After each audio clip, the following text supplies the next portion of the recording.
প্রিয় ভিউয়ার্স, আবারও চলে আসলাম তোমাদের মাঝে একটি খুশির খবর নিয়ে। ইন্ডিয়ান এয়ারফোর্সে কর্মী নিয়োগ করা হচ্ছে। এই পদের জন্য শিক্ষাগত যোগ্যতা, বয়স, বেতন টু জেড বিস্তারিত তথ্য কিন্তু আজকের এই ভিডিওর মাধ্যমে স্টেপ বাই স্টেপ আলোচনা করব। তাই ভিডিওটি স্কিপ না করে সম্পূর্ণটি দেখার জন্য অনুরোধ রইল। সো প্রিয় ভিউয়ার্স, তোমরা এখানে দেখতেই পারছো, এখানে কিন্তু লেখা আছে Indian air force invite online application from unmarried Indian mail candidates. So প্রিয় ভিউয়ার্স, যে সকল প্রার্থীরা অবিবাহিত তারাই কিন্তু কেবলমাত্র পুরুষরা কিন্তু এখানে আবেদন করতে পারবেন। এটি কিন্তু স্পোর্টস কোটা, অর্থাৎ অগ্নিবীর বায়ু স্পোর্টসম্যানদের জন্য কিন্তু এটি স্পেশাল করে ভ্যাকান্সি বার হয়েছে। আর যে সকল প্রার্থীরা স্পোর্টসম্যান আছেন তারা কিন্তু এই পদে আবেদন করতে পারবেন। স্টেপ বাই স্টেপ কিন্তু এই ভিডিওর মাধ্যমে আলোচনা করব। এখানে তোমরা দেখতেই পাচ্ছ, বলা আছে online submission of application form 20 August থেকে 29 আগস্ট 2024, অর্থাৎ 29 আগস্ট কিন্তু লাস্ট ডেট। এই 29 আগস্টের মধ্যে কিন্তু তোমাদের আবেদন প্রক্রিয়া সম্পূর্ণ করতে হবে। অগ্নিবীর বায়ু স্পোর্টস ইনটেক 01/2025। আমরা সরাসরি দেখে নেব স্পোর্টিং ডিসিপ্লিনগুলো এখানে কিন্তু উল্লেখ করা আছে। তোমরা দেখতেই পাচ্ছ সিরিয়াল নম্বর অনুযায়ী কিন্তু এখানে উল্লেখ করা আছে। বলা আছে athletes 100 metre, 200 metre, 800 metre, 1500 metre, এই সমস্ত পদে যে সকল প্রার্থীরা ইভেন্ট খেলেছেন, জ্যাভলিন, এইগুলি একটু তোমরা দেখে নিও। সেই সমস্ত প্রার্থীরা কিন্তু এখানে আবেদন করতে পারবেন। এখানে কিন্তু বাস্কেটবল এখানে ক্যাটাগরি উল্লেখ করা আছে, সেন্টার, ফরওয়ার্ড, পয়েন্ট গার্ড। এখানে বক্সিং কিন্তু উল্লেখ করা আছে, তোমরা দেখতে পাচ্ছ। Cycle polo, cricket, football, cycling, gymnasting, handball, all event কিন্তু এখানে উল্লেখ করা আছে। কবাডি, খোখো, সুইমিং, ভলিবল, সমস্ত কিছু কিন্তু এখানে উল্লেখ করা আছে। সমস্ত স্পোর্টসম্যানদের জন্য কিন্তু এটি খুশির খবর। সো প্রিয় ভিউয়ার্স, আমি মেন টপিকগুলো তোমাদের মাঝে তুলে ধরছি। খুঁটিনাটি বিস্তারিত তথ্য জানার জন্য আমি ডেসক্রিপশন বক্সে লিঙ্ক দিয়ে দেবো। সেই লিঙ্কে ক্লিক করে কিন্তু তোমরা সরাসরি আবেদন প্রক্রিয়া সম্পূর্ণ করতে পারবে। সো প্রিয় ভিউয়ার্স, এখানে তোমরা দেখতেই পাচ্ছ অনলাইন রেজিস্ট্রেশন কিন্তু ইতিমধ্যে তোমাদের শুরু হয়ে গেছে। 20 আগস্ট থেকে কিন্তু তোমাদের অনলাইন রেজিস্ট্রেশন শুরু হয়ে গেছে, 29 আগস্ট কিন্তু শেষ হবে। এখানে এজ লিমিট কিন্তু বলা হয়েছে, তোমরা দেখতেই পাচ্ছ। এখানে বলা আছে date of block candidate born between 2 January 2004 to 2 July 2007, অর্থাৎ যে সকল প্রার্থীদের জন্মগ্রহণ করেছে, অর্থাৎ যে সকল প্রার্থীদের বয়স 2 জানুয়ারি 2004 থেকে 2 জুলাই 2007 মধ্যে যে সকল প্রার্থীদের জন্ম হয়েছে তারা কিন্তু এখানে আবেদন করতে পারবেন। এবং এখানে কিন্তু আপার এজ লিমিট বলা হয়েছে 21 ইয়ার্স, অর্থাৎ 21 ইয়ার্স, অর্থাৎ 21 বছরের মধ্যে যে সকল প্রার্থীদের বয়স আছে তারা কিন্তু এখানে আবেদন করতে পারেন। ম্যাটেরিয়াল স্ট্যাটাস কিন্তু অনলি আনম্যারিড মেল ক্যান্ডিডেটরা কিন্তু এখানে আবেদন করতে পারবেন। ক্লিয়ার?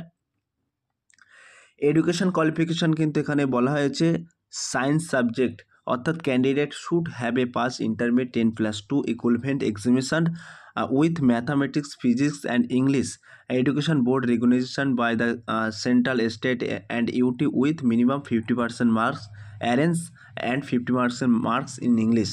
সো প্রিয় ভিউয়ার্স, এখানে কিন্তু তোমাদেরকে বলা হয়েছে কেবলমাত্র যে সকল প্রার্থীরা সায়েন্স সাবজেক্ট নিয়ে, অর্থাৎ সায়েন্স বিষয় নিয়ে পাশ করেছে, সেই বিষয়ের মধ্যে ম্যাথামেটিক্স, ফিজিক্স অ্যান্ড ইংলিশ, এই সমস্ত বিষয় নিয়ে যে সকল প্রার্থীরা সায়েন্স নিয়ে পাশ করেছে এবং ইংলিশে কিন্তু 50% মার্কস থাকা দরকার, তবেই কিন্তু তোমরা এই পদে আবেদন করতে পারবেন। এবং দিয়ে কিন্তু এখানে অনেক শিক্ষাগত যোগ্যতা আছে, দেখতে পাচ্ছ। আর যে সকল প্রার্থীরা 3 years diploma course in engineering করে আছে এবং 50% মার্কস আছে, তারা কিন্তু এই পদে আবেদন করতে পারবেন। এবং এখানে কিন্তু দেখতেই পাচ্ছ তোমরা 2 ইয়ার্স ভোকেশনাল কোর্স নিয়ে যে সকল প্রার্থীরা 50% মার্কস নিয়ে পাস করে আছেন তারা কিন্তু এই পদে আবেদন করতে পারবেন। এটি একটু দেখে নিয়ে আদার্স দ্যান সায়েন্স সাবজেক্ট এখানে কিন্তু উল্লেখ করা আছে, সেক্ষেত্রে কিন্তু 50% মার্কস লাগবে। এটা একটু তোমরা দেখে নিও। আমি মেন টপিকগুলো কিন্তু তোমাদের মাঝে তুলে ধরছি। এখানে শুটিং ডিসিপ্লিন অনলি 30 র্যাঙ্ক, এই সমস্ত এগুলো একটু উল্লেখ করা আছে ন্যাশনাল লেভেলের, এটা একটু তোমরা একটু দেখে নিও। আমি মেন টপিকগুলো তুলে ধরছি। এখানে কিন্তু তোমাদের মিনিমাম হাইট কিন্তু এখানে চাওয়া হয়েছে, দেখতেই পাচ্ছ হাইট কিন্তু উল্লেখ করা আছে। মিনিমাম অ্যাকসেপ্টেবল হাইট কিন্তু 152 সেন্টিমিটার। 152 সেন্টিমিটার যদি তোমার হাইট হয়ে থাকে তাহলে কিন্তু তুমি এই পদে আবেদন করতে পারবেন। এবং বুকের ছাতি চাওয়া হয়েছে নর্মালে 77 সেন্টিমিটার, ফুলিয়ে কিন্তু 5 সেন্টিমিটার এক্সপেরিয়েন্সন, অর্থাৎ ফুলাতে হবে 5 সেন্টিমিটার। ক্লিয়ার? এটা ভিজুয়ালি স্ট্যান্ডস, এখন এটা দরকার নেই। সো প্রিয় ভিউয়ার্স, A to Z বিস্তারিত তথ্য কিন্তু আজকের এই ভিডিওর মাধ্যমে আলোচনা করব, তাই ভিডিওটি স্কিপ না করে সম্পূর্ণটি দেখার জন্য অনুরোধ রইল। আমি মেন টপিকগুলো কিন্তু তোমাদের মাঝে তুলে ধরছি। A to Z খুঁটিনাটি বিস্তারিত তথ্য কিন্তু তোমরা পেয়ে যাবে, আমি ডেসক্রিপশন বক্সে লিঙ্ক দিয়ে দেবো, সেই লিঙ্কে।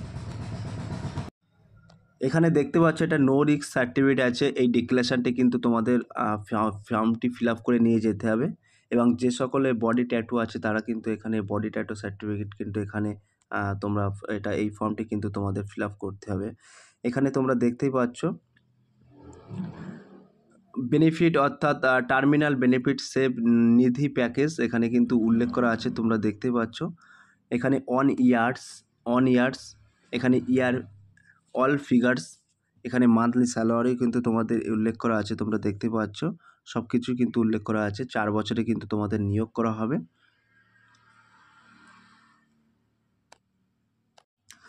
এখানে কিন্তু তোমাদের সিকোয়েন্স অফ এক্সিবিশন কিন্তু এখানে উল্লেখ করা আছে, তোমরা দেখতে পাচ্ছ এখানে সিকোয়েন্স অফ এক্সিবিশন কিন্তু এখানে উল্লেখ করে দিয়েছে।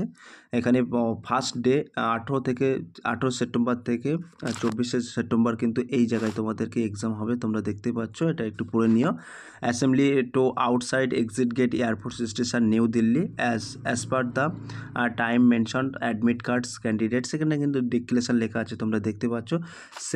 সেকেন্ড ডে কিন্তু এখানে 19 সেপ্টেম্বর থেকে 2024 তোমাদেরকে এক্সাম হবে, এখানে উল্লেখ করা আছে। এগুলো একটু দেখে নিও। মেডিকেল এক্সামিনেশন হবে কিন্তু তোমাদের 5 ডে, অর্থাৎ 24 সেপ্টেম্বর কিন্তু তোমাদের মেডিকেল এক্সামিনেশন হবে। সো প্রিয় ভিউয়ার্স, এখানে কিন্তু তোমাদের ফিজিক্যালি ফিটনেস অর্থাৎ PFT কিন্তু এখানে রাখা হয়েছে, তোমরা দেখতে পাচ্ছ।